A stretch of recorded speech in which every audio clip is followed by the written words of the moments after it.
दोस्तों नमस्कार। मत परवाह कर जो आज देते हैं ताना, झुक जाएंगे ये सर जब आएगा तेरा जमाना। लहरें बन जाएं तूफान, किश्ती का काम है बहना, कुछ तो लोग कहेंगे लोगों का काम है कहना। तो दोस्तों एक कहानी लेकर आए हैं, चलिए सुनते हैं। बहुत समय पहले की बात है। किसी गांव में मोहन नाम का एक किसान रहता था। वह बड़ा मेहनती और ईमानदार था। अपने अच्छे व्यवहार के कारण दूर दूर तक उसे लोग जानते थे और उसकी प्रशंसा करते थे।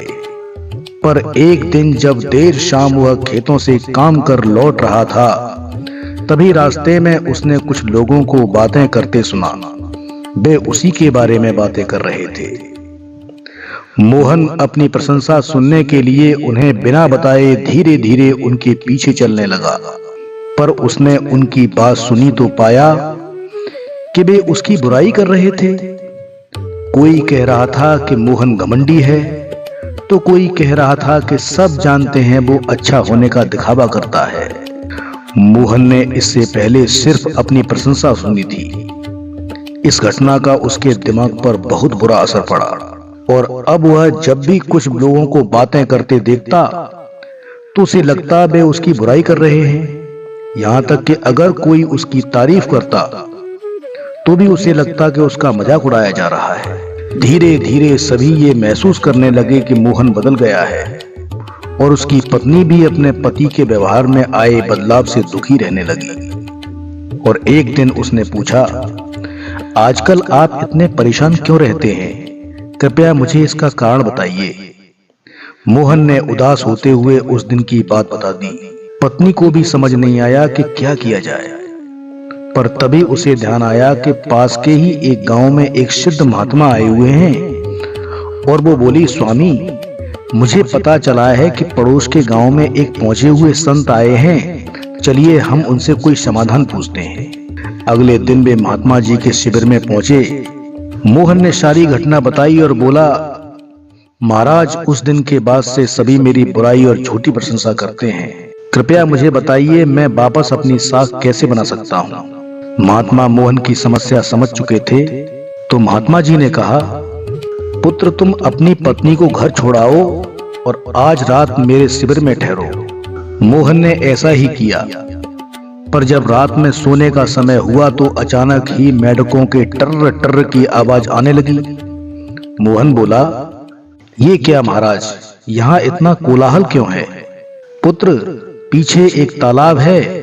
रात के वक्त उसमें मौजूद मेढक अपना राग अलापने लगते हैं। पर ऐसे में तो कोई यहाँ सो नहीं सकता। मोहन ने चिंता जताई। हाँ बेटा, पर तुम ही बताओ हम क्या कर सकते हैं। हो सके तो तुम हमारी मदद करो, महात्मा जी बोले। मोहन बोला, ठीक है महाराज, इतना शोर सुन के लगता है इन मेढकों की संख्या हजारों में होगी। मैं कल ही गांव से 50-60 मजदूरों को लेकर आता हूं और इन्हें पकड़कर दूर नदी में छोड़ाता हूं। और अगले दिन मोहन सुबह सुबह मजदूरों के साथ वहां पहुंचा। महात्मा जी भी वहीं खड़े सब कुछ देख रहे थे। तालाब ज्यादा बड़ा नहीं था। 8-10 मजदूरों ने चारों ओर से जाल डाला और मेढकों को पकड़ने लगे। थोड़ी देर की मेहनत के बाद सारे मेढक पकड़ लिए गए। जब मोहन ने देखा कि कुल मिलाकर 50-60 ही मेढक पकड़े गए हैं, तब उसने महात्मा जी से पूछा, महाराज, कल रात तो इसमें हजारों मेढक थे, भला आज वे सब कहां चले गए? यहाँ तो बस मुट्ठी भर मेढक ही बचे हैं। महात्मा जी गंभीर होते हुए बोले, कोई मेढक कहीं नहीं गया। तुमने कल इन्हीं मेढकों की आवाज सुनी थी। ये मुट्ठी भर मेढक ही इतना शोर कर रहे थे कि तुम्हें लगा हजारों मेढक टर्टर कर रहे हों। पुत्र, इसी प्रकार जब तुमने कुछ लोगों को अपनी बुराई करते सुना तो भी तुम यही गलती कर बैठे। तुम्हें लगा कि हर कोई तुम्हारी बुराई करता है, पर सच्चाई ये है कि बुराई करने वाले लोग मुट्ठी भर मेढक के समान ही थे। इसलिए अगली बार किसी को अपनी बुराई करते सुनना तो इतना याद रखना कि हो सकता है ये कुछ लोग हों जो ऐसा कर रहे हों। और इस बात को भी समझना कि भले तुम कितने ही अच्छे क्यों न हो, ऐसे कुछ लोग होंगे ही होंगे जो तुम्हारी बुराई करेंगे। अब मोहन को अपनी गलती का एहसास हो चुका था। वह पुनः पुराना वाला मोहन बन चुका था। फ्रेंड्स, मोहन की तरह हमें भी कुछ लोगों के व्यवहार को हर किसी का व्यवहार नहीं समझ लेना चाहिए और पॉजिटिव फ्रेम ऑफ माइंड से अपनी जिंदगी जीनी चाहिए।